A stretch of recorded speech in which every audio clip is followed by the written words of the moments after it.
हाँ तो guys, this is Gaurav Singh. आप सबका स्वागत है हमारी एक और इंटरेस्टिंग वीडियो में। तो गाइस आपका स्वागत है हमारी नई सीरीज में कंप्यूटर सिस्टम ओवरव्यू। जी हाँ गाइस, तो गाइस फाइनली आप क्लास 11th में आ चुके हैं। जी हाँ गाइस, और बहुत सी लोगों ने मजे मजे में आज कंप्यूटर साइंस ले ली होगी। ठीक है, तो जैसे कि आपको लगता था कि क्लास 10 में हम लोग ने 90 to 95% स्कोर कर लिए थे एक दिन पहले पढ़ के, तो गाइस आप लोग गलत सोच रहे हो। जी हाँ गाइस, अब आप ऐसे नहीं कर सकते। ठीक है, तो अब आपको कंप्यूटर विद पाइथन है, ठीक है, और इसमें टफ भी होता है। ठीक है, तो अगर आप में इसका इंटरेस्ट है तब जाके आप इसे बहुत अच्छी तरीके से समझ सकते हैं। ठीक है, तो आप इसे क्लास 10 की तरह ईजिली मत लीजिएगा। ठीक है, तो चलो आज की वीडियो में बताने वाले हैं मेमोरी के बारे में। ठीक है, तो जैसे कि आपको पता है लेक्चर नंबर 2 है, लेक्चर नंबर 1 अपलोड हो चुका है, जाके आप देख सकते हैं प्लेलिस्ट में। ठीक है, उसमें इंट्रोडक्शन वाला पार्ट आपको पूरा रैम तक की मैंने क्लियर कर दिया था, और मैंने उसमें बताया था कंट्रोल यूनिट और रजिस्टर्स क्या होते हैं। ठीक है, ALU क्या होता है, ये सारी चीज़ें मैंने उसमें बता दी थी। अब हम आ गए हैं लेक्चर नंबर 2 में, जहाँ पे हम पढ़ने वाले हैं मेमोरी। जी हाँ गाइस, तो चलो देखते हैं मेमोरी क्या होती है।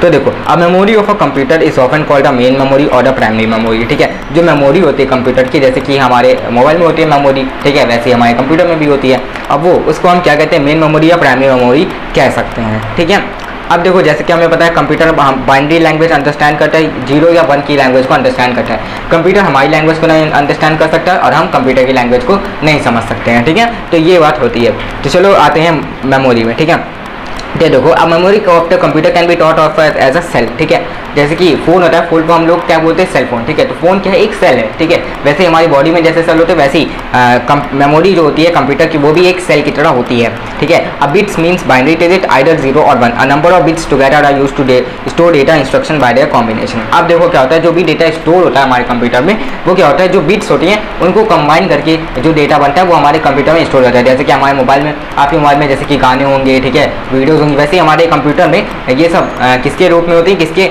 फॉर्म में होती है, बिट्स के फॉर्म में एक इस तरीके से स्टोर हो जाती हैं। ठीक है, हाँ ठीक है, तो ये सारी चीज़ें होती हैं। अब देखो, bit is an elementary unit of memory. ठीक है, पहले हमने ये तो बता दिया बिट होता क्या है। ठीक है, अब बिट क्या है, देखो, bit is an elementary unit of memory, 8 bits together form a byte. ठीक है, अब आपने ये तो सुना होगा कि आपके मोबाइल में कितने स्टोरेज है, 8 GB स्टोरेज है, 10 GB स्टोरेज है, आपके में 64 GB स्टोरेज है, 128 है। तो आपने MB में भी सुना होगा कि ये सॉन्ग 4 MB का है, या आपकी कोई फाइल होगी, कोई डॉक्यूमेंट होगा, वो कोई 200 KB का है। ठीक है, तो ये सब आपको डिफ्रेंशिएट आता है ना, KB, MB, TB, terabyte, gigabyte, ये MB। ठीक है, ये सारी चीज़ें आपकी आती है ना। तो वैसे अब देखो, बाइट होता क्या है, जब 8 बिट हो जाती हैं तब जाके ये बनता है 1 बाइट। ठीक है, अब देखो 1 byte it is the smallest unit which can represent a data item on a character. ठीक है, अब 1 बाइट जो होती है ये सबसे छोटी यूनिट होती है। ठीक है, 1 बाइट जो होती है वो सबसे छोटी यूनिट होती है।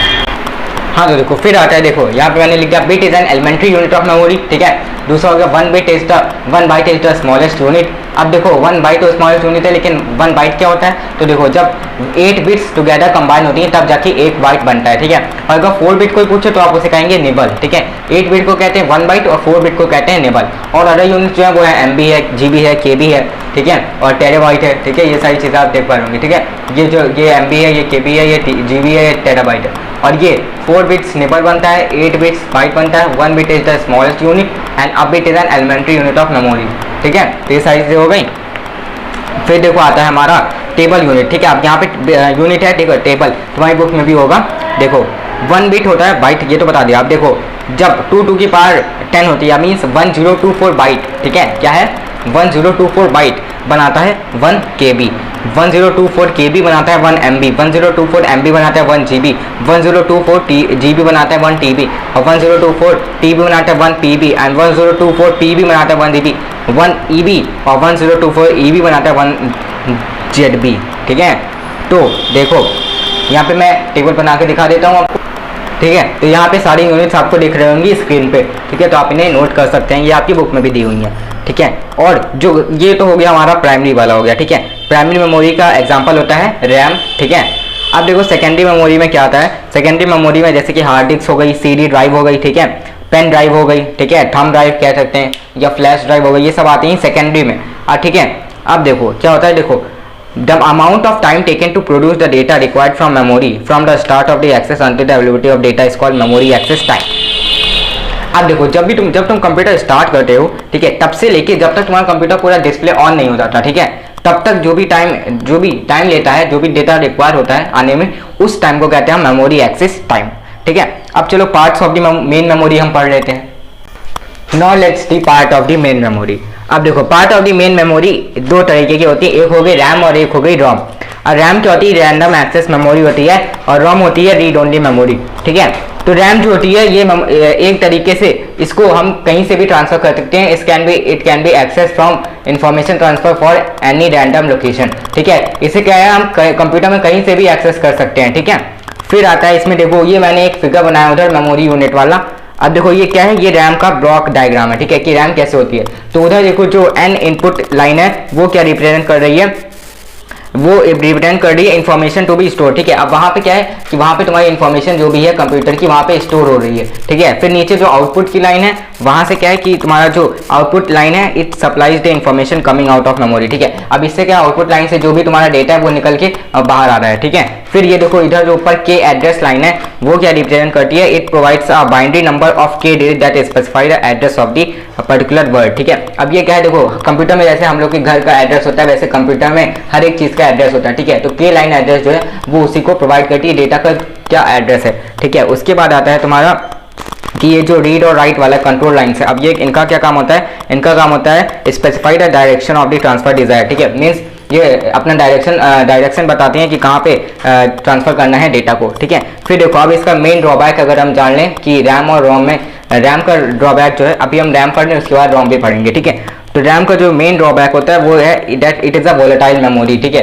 कि जब भी अगर इसकी पावर चली जाती है, मीन्स अगर हम रैम को, मीन्स जब कंप्यूटर हमारा बंद हो जाता है तो जो भी डेटा होता है वो गायब हो जाता है, ठीक है, दोबारा से वो नहीं आ सकता, ठीक है। अब देखो रैम के दो तरीके होते हैं, ठीक है, दो टाइप्स होते हैं, डायनेमिक रैम और स्टैटिक रैम, ठीक है। तो डायनेमिक रैम जो होती है वो होती है, देखो it consist of transistor and capacitor that capable of storing an electric charge, ठीक है। अब इसमें क्या होता है, इसमें ट्रांजिस्टर और कैपेसिटर होता है जिसकी कैपेसिटी होती है कि वो इलेक्ट्रिक चार्ज को स्टोर कर सके, ठीक है।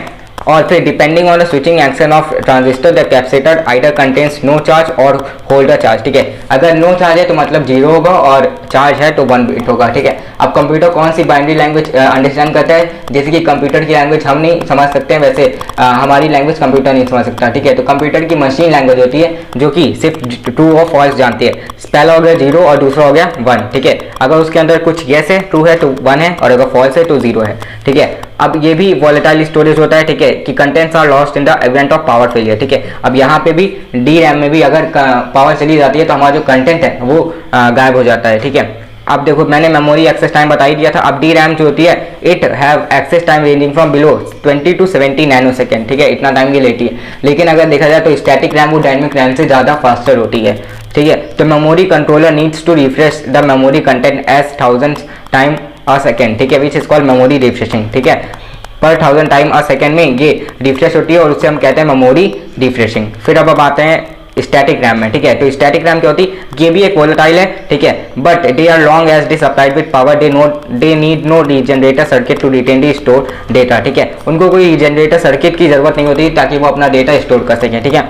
और वो भी वोलेटाइल होती है, अगर पावर चली जाती है तो डेटा जो है वो इरेज हो जाता है। फिर हम आते हैं static RAM takes up more space for given storage capacity than to dynamic RAM, ठीक है। देखो डायनेमिक रैम कम स्पेस लेती है लेकिन वो स्लो होती है, और स्टैटिक रैम थोड़ा ज़्यादा स्पेस लेती है लेकिन वो फास्टर होती है। जैसे कि पहले हमारे मोबाइल जो थे वो 1 GB रैम के थे, ठीक है, सस्ते आते थे लेकिन वो धीमे चलते थे। अब हमारे जो जैसे 4 GB के रैम के मोबाइल आते हैं, थोड़े से महंगे आते हैं लेकिन उनकी स्पीड ज़्यादा अच्छी होती है, प्रोसेसर उनका ज़्यादा अच्छा होता है, ठीक है। वैसे ही हमारी रैम होती है, ठीक है, और वही चीज़ रैम है, ठीक है। फिर static RAM takes up to more space about 10 nano second, ठीक है। स्टैटिक रैम जो टाइम लेती है वो 10 नैनो सेकेंड्स लेती है, लेकिन अगर डायनेमिक रैम की बात करें तो वो हमारी जो स्पेस कितना टाइम लेती है 20 to 70 नैनो सेकेंड तक की ले लेती है, जो कि बहुत ही ज़्यादा धीमे है, ठीक है। अब static RAM is easier to use as shorter and read and write cycle compare to dynamic RAM, ठीक है। और ये बहुत ही ईजी भी होती है स्टैटिक रैम को यूज करना as compare to the dynamic RAM, ठीक है। तो हमने यहाँ पे पढ़ लिया रैम के बारे में, अब हम पढ़ेंगे रोम के बारे में, ठीक है। फिर उसके बाद पढ़ेंगे हम स्टोरेज यूनिट, ठीक है। स्टोरेज यूनिट हम अगले लेक्चर में पढ़ेंगे नेक्स्ट पार्ट में, ठीक है। अभी हम रोम तक पढ़ेंगे और फिर इसके बाद हम स्टोरेज यूनिट पढ़ेंगे लेक्चर 3, फिर लेक्चर 4 में हम पढ़ने वाले हैं मोबाइल सिस्टम ऑर्गेनाइजेशन की, मोबाइल कैसे काम करता है, ठीक है।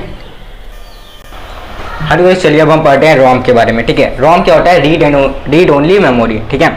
अब इससे नेम से ही पता चलता है memory unit that performs the read operation only, does not have a right capability, ठीक है, इसमें राइटिंग कैपेबिलिटी नहीं होती है, ठीक है। और this implies that the binary information stored in ROM is made permanent during the hardware production of unit and can not be altered by writing different one into it, hence it is non volatile, ठीक है। अब ये क्या imply करता है कि हमारा जो रॉम होता है वो परमानेंट होता है, ठीक है, इसमें डेटा जो है परमानेंटली स्टोर रहता है कि हाँ इसको एक ही काम करना है, ये दूसरा काम नहीं करेगा, ठीक है। मीन्स इसमें हम दोबारा से कोई और कमांड नहीं दे सकते या कोई और चीज़ इसमें हम रीराइट नहीं कर सकते कि ये अब कुछ और फंक्शन करेगा, ठीक है।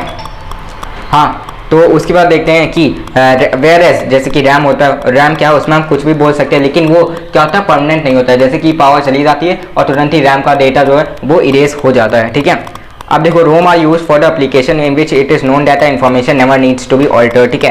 अब ये कहाँ पे यूज होती है, जहाँ पे हमें ये पता होता है कि हाँ ये चीज़ होनी है, अब इसके अलावा और कुछ नहीं होना, इसका एक्शन एक ही है। जैसे कि मॉनिटर कंट्रोलिंग अ मशीन, ठीक है, और monitor program controlling a machine, ठीक है। अब जैसे कि प्रिंटर है, प्रिंट आउट करना है, तो मॉनिटर को पता है कि हाँ उसे प्रिंट आउट ही करना है और तो कुछ करना नहीं, ठीक है, तो ऐसे कर सकते हैं, ठीक है। और however they are slower than RAM, ठीक है। हाँ, रीड ओनली मेमोरी स्लो हो सकती है रैम से, लेकिन हाँ इसमें डेटा जो है परमानेंटली स्टोर रहता है। अब देखो इसके वेरियस टाइप भी होते हैं, 3 टाइप्स होते हैं, जैसे कि आपको दिख रहा होगा, programmable read only memory, erasable programmable read only memory और electrically erasable read only memory. अब देखो इसे डिटेल में पढ़ लेते हैं।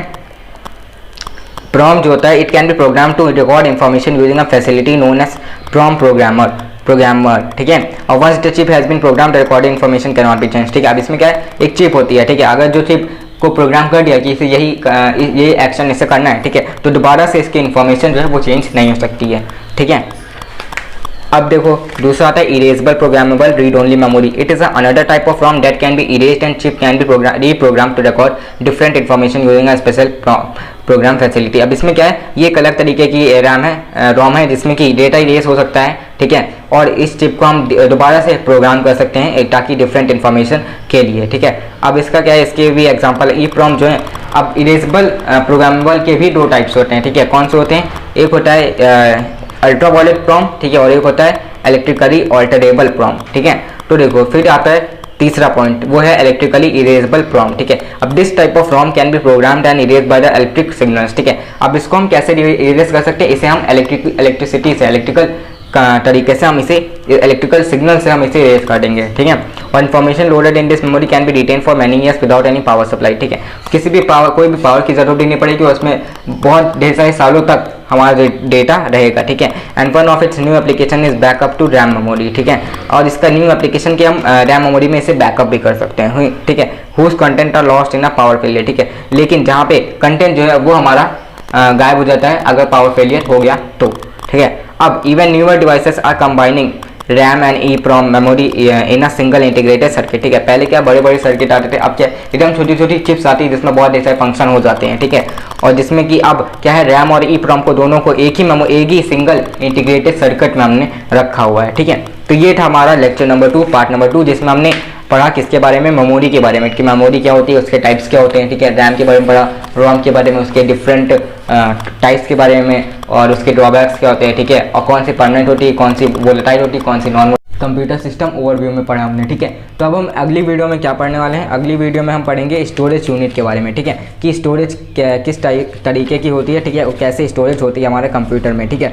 और उसके भी कुछ टाइप्स होते हैं, जैसे कि आपके मोबाइल में, मैं आपको एक इंट्रो दे देता हूँ। मोबाइल में जैसे कि आपका मेमोरी कार्ड होता है, इंटरनल स्टोरेज होता है, ठीक है, वैसे ही कंप्यूटर में हमारा क्या होता है, हार्ड डिस्क होता है, ठीक है। अब तो पोर्टेबल हार्ड डिस्क भी आ गई जिन्हें हम निकाल के दूसरी हार्ड डिस्क भी लगा सकते हैं, ठीक है। तो इसमें हम अगली वीडियो में यही पढ़ने वाले हैं। और फिर उसके बाद हम क्या पढ़ने वाले हैं, मोबाइल ऑर्गेनाइजेशन के बारे में, ठीक है, कि मोबाइल कैसे काम करता है। और उसके बाद लेक्चर हम अगले लेक्चर में, उसके बाद के लेक्चर में पढ़ेंगे टाइप्स ऑफ द सॉफ्टवेयर, ठीक है। तो जैसे जैसे लेक्चर्स आएंगे वैसे वैसे नए नए टॉपिक्स भी आएंगे, ठीक है।